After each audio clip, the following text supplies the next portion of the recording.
Okay, alright. Mga kababayan, magandang gabi po. Gabi ba? Baka dun sa iba hindi gabi, no? Anyway, ang pag-usapan po natin sa ngayon ay itong tungkol sa isang anak ng Diyos daw.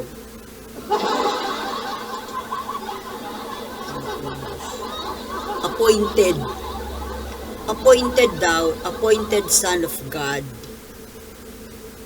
na sa kasamaang palad ay isa palang mangkanor. So, imbis na tawagin natin siyang pastor banal, dapat siguro sa kanya tawagin siyang pastor kanor. Diba? O, yun na nga. Si Pastor Mangkanor, Apollo Kibuloy. Bao. Na hanggang ngayon, kailan pa ba siya nagtatago? August, July, June, May. 5 buwan na, no? 5 buwan na nagtatago. Bakit nagtatago?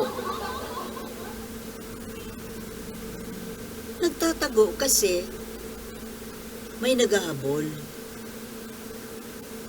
Kasi hinahabol dahil may atraso. Kanino may atraso? Aba, sa totoo lang, may atraso siya sa sarili niyang mga tao, dati niyang mga miyembro, pastoral, kuno, asa-asawahan. Pero ngayon, sinisisi nila si Pangulong Bongbong Marcos. Ano naman ang kinalaman ni Pangulong Bongbong Marcos sa pagiging pastor kanor niya? Tingnan mo, yung mga supporters ni Kibuloy ngayon na nagrarally, nagsisisigaw ng BBM resign. Ano ba talaga ang issue? Si PBBM ba? O yung mga krimen ni Kibuloy? Bakit ngayon isinisigaw ng mga ito, Marcos resign? Bakit ganun? Ngayon, 5 buwan ang nagtatago. Nakapagtataka mga kababayan na isang matapang na pastor na according to him, siya ay hinirang, appointed, hindi elected, appointed son of God daw. Ang tanong, sino nag-appoint? Sino nag-appoint? In-appoint niya sarili niya? I therefore appoint myself to be the Son of God. Oh. Tapos tayo daw, lahat na mga earth citizens, mga earthlings, mga citizens of this planet, hindi daw tayo makakarating sa Kingdom of God. Hindi daw tayo makakarating sa langit kung hindi dadaan sa Kanya. Paano yun? Paano na si Kristo? Si Jesus Christ. Kasi sabi ni Jesus Christ, I am the way to the Father. Pero ito, may pumapapel. Mayroong umiepal ng aagaw ng role ng isang savior. Ang kapal ng mukha. Hindi na nahiya.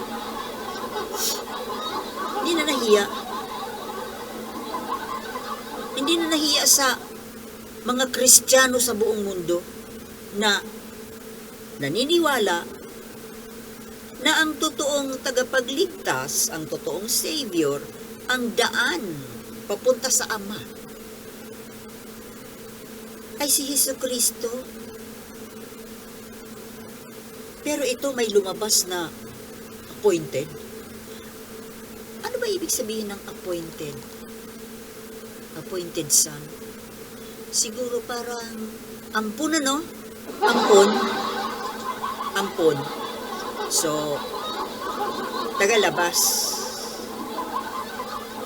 Second fiddle. Kumbaga sa billing ng pelikula ng mga artista starring role siguro. O kaya extra. Kaso kamo, mga kababayan, sa kasabaang palad, ay ang dami niyang na-recruit. Na-recruit at na-brainwash. Parang na-hypnotize.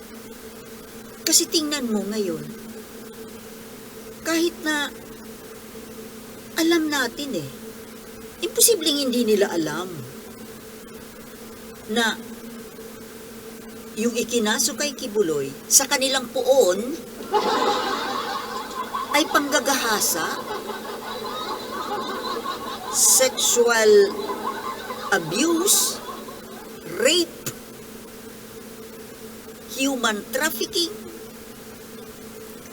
pang-aabuso, pang-aalipin sa kanyang mga miyembro.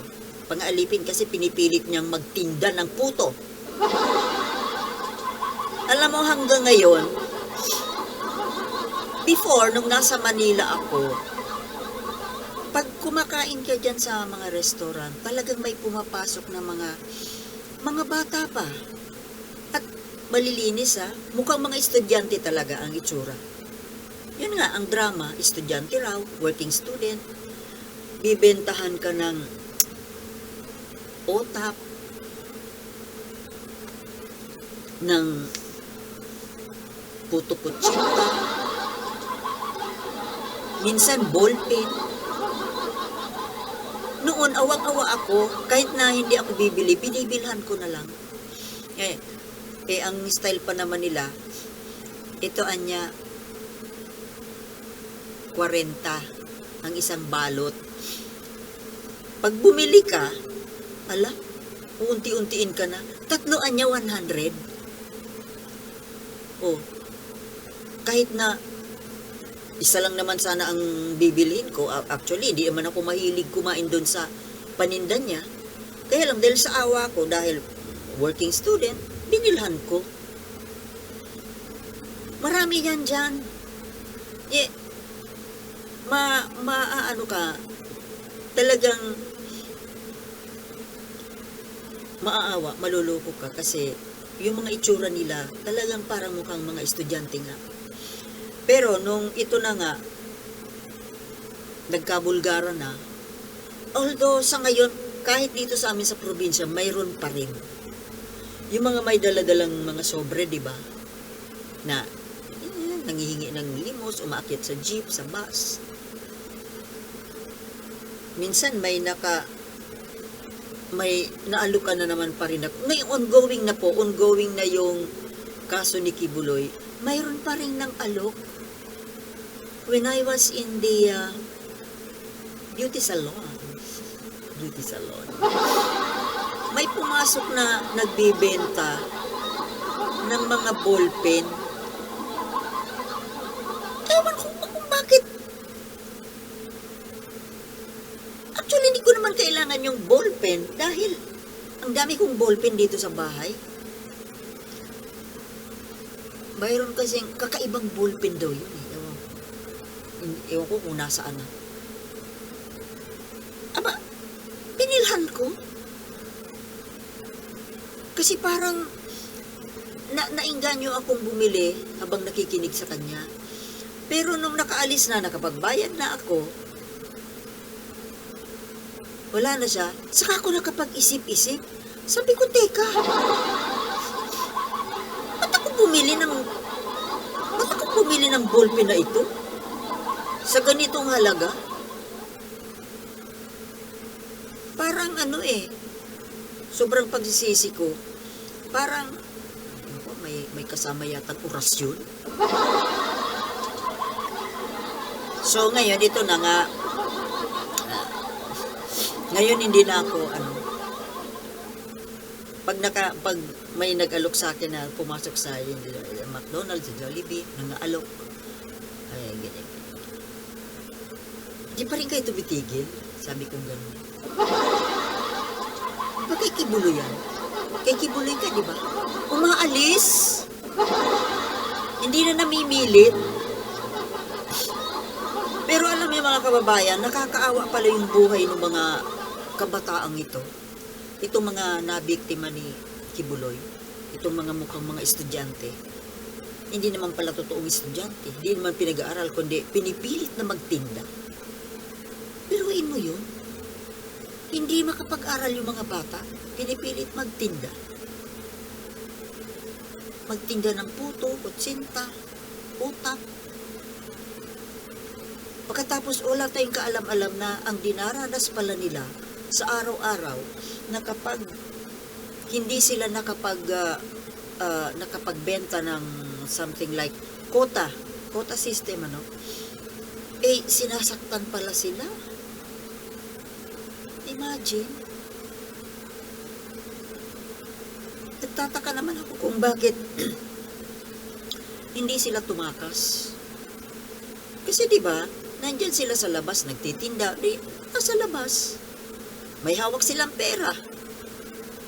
Pero, ewan natin na, siguro dahil takot yung mga bata, dahil bata pa. Anyway. So, ngayon nga, alam natin ang istorya na nagkaroon ng Senate hearing, hindi siya sumipot, hindi sumisipot, hanggang sa kahit na yung sabi niya kasi, 'di ba, hindi siya sisipot sa Senado. Wala siyang respeto sa Senado eh. Kung sa korte daw haharap siya. Okay. Unang dinala sa korte yung kaso, 'di ba?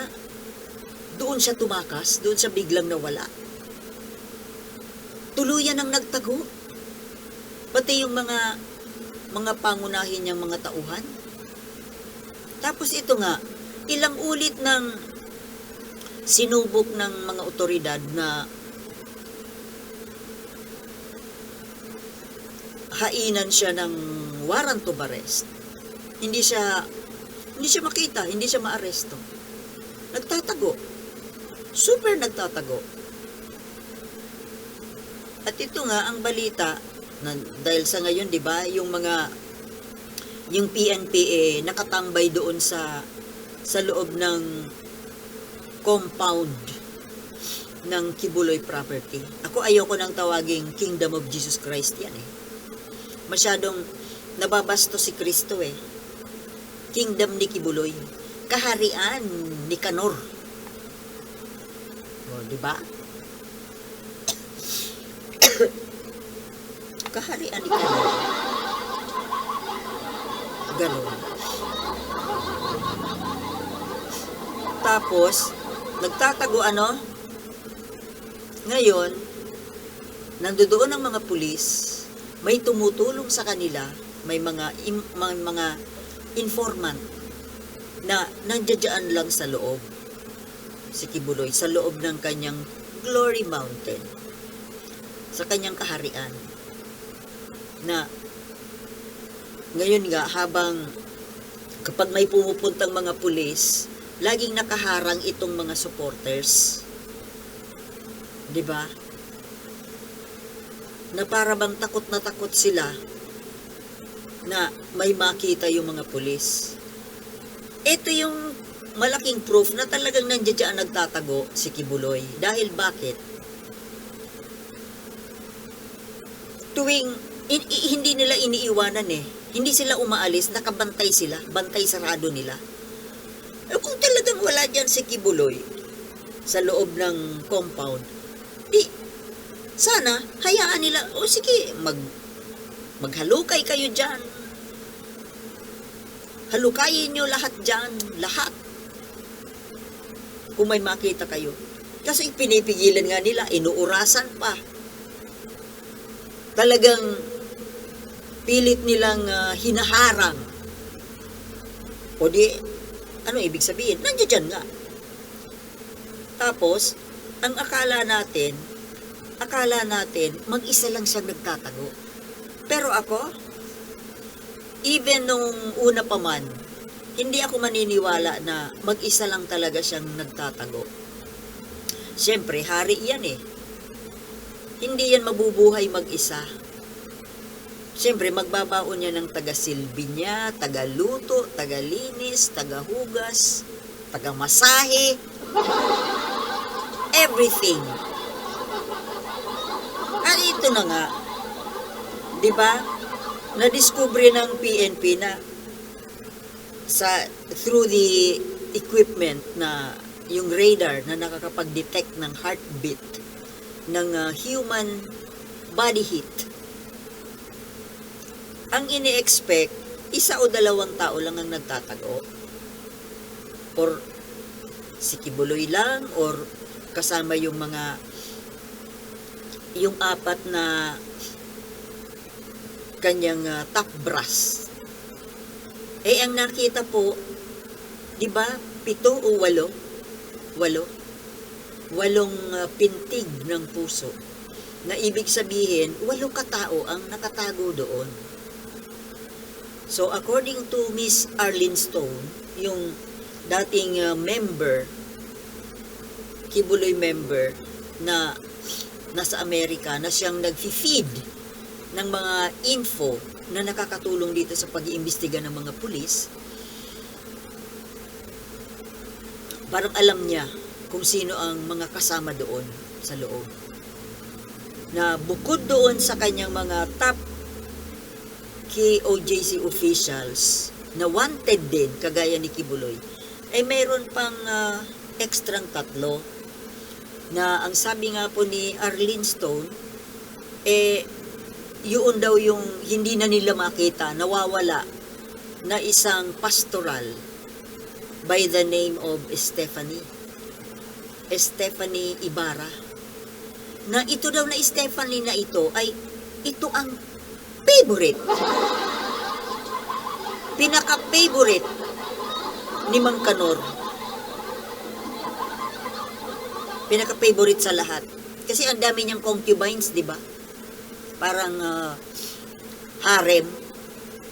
Parang yung mga hari noong araw na mga maraming concubines. So, ganoon ang ginawa ni Kibuloy eh. Hari. Pero mayroon siyang favorite. So, ito nga pong isang pastoral na hindi na nila makita. Na sabi ni Arlene Stone kasama doon sa bunker.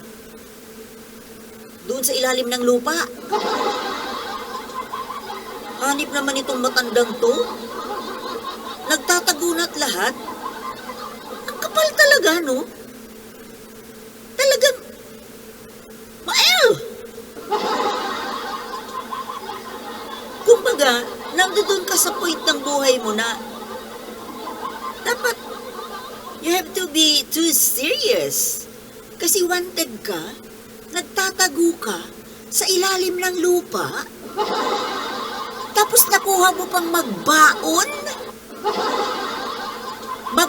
ng ham, prime cut meat. Nagbaon talaga. Talagang mahilig sa laman. Hindi mabubuhay na walang laman ng sikmura. Biruin mo, siyempre nakatira sa ilalim ng lupa. For how many months now? Well, nakakita na rin tayo ng mga bunker dyan sa, yung mga doomsday preppers, di ba, dyan sa Amerika. Ang ganda ng ginawa nilang mga bunkers. Para ka na rin nasa ibabaw din lang. Talagang sa niya dyan, pinaganda talaga. As in, para kang nasa ibabaw ng earth. So baka ganun ang ginawa. May swimming pool, may kuryente, may kitchen, everything. Everything a king needs. Plus, dibaon na hamon. Diba?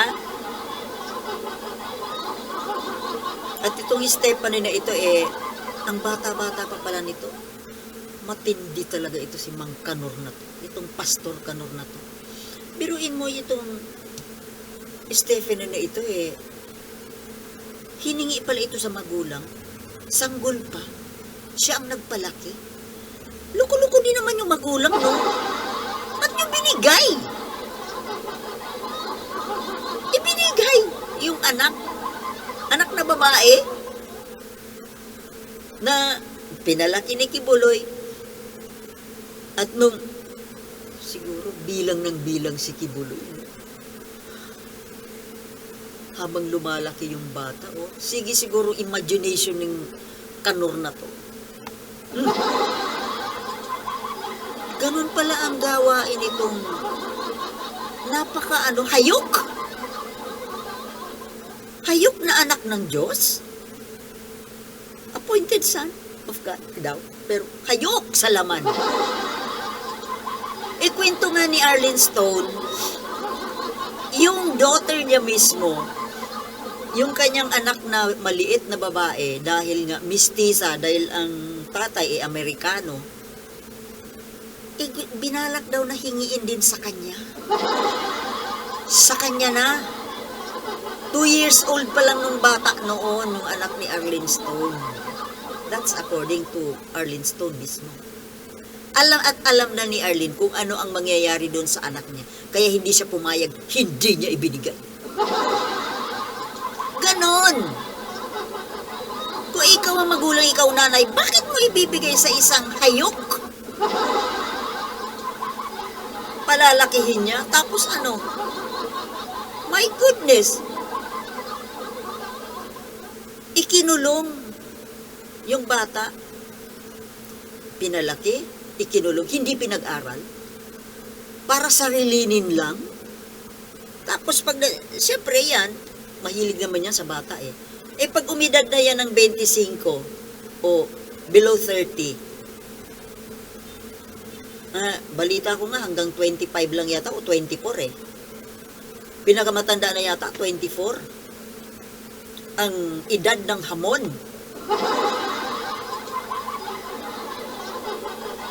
Na gustong baunin dito ni Kanor. Pag edad ni Stephanie ng 24-25, itatapon na lang siya. Hayaan na siya. Hindi nakapag-aral. Kagaya yung mga ilang naging pastoral ni Kibuloy na nung tumanda na, ginawang mga nasa kanya pa rin, pero inassign sa ibang abroad. Pero hawak pa rin niya sa leeg. So, ganon. Tapos, hindi po natin maintindihan mga kababayan kung bakit itong mga tao, itong mga Kibuloy supporters, mga Duterte supporters, kasi isa lang naman yan sila parehong Kanor Hindi ko maintindihan mga kampon, mga kampon nitong dalawang matandang Kanor. Itong mga vloggers, itong mga KOJC members. Grabe ang pagtatanggol kay Kibuloy hanggang kamatayan, no? Alam mo, tingin ko sa mga ito, parang na-hypnotize. Hindi kaya ito ginamitan ni Kibuloy ng hypnotismo? Kasi, according to Arlene Stone, handang ibigay ang buhay para dito sa kanilang puon. Pero mga kababayan, ang nakita natin, ang behavior nitong mga Kibuloy supporters na ito, mga KOJC members na ito, ang mga ugali, my God, ang mga ugali, parang ugali ni Bibi Sara.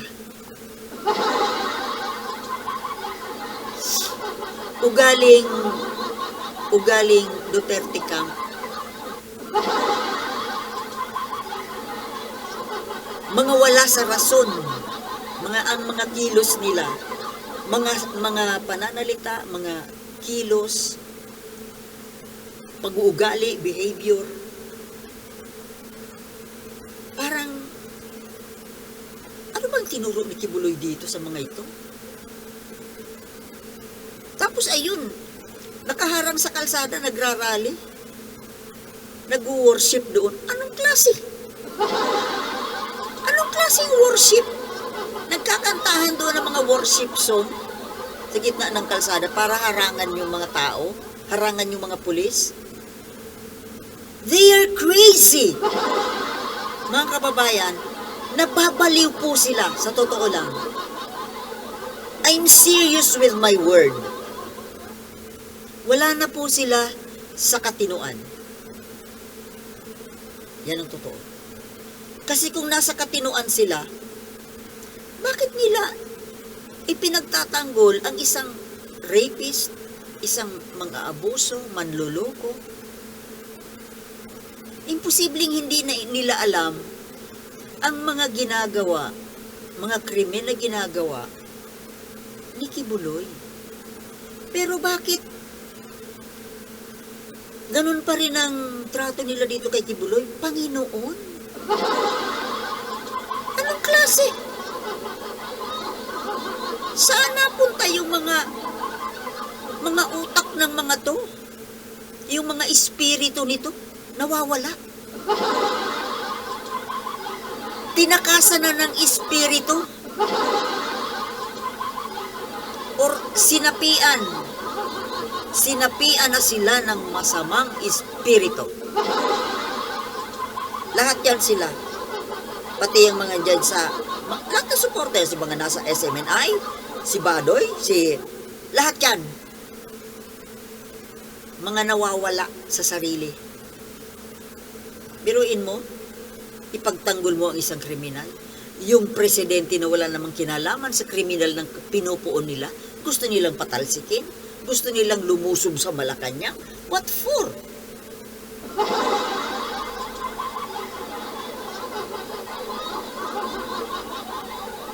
Lumuwag yung tornilyo ng utak nila.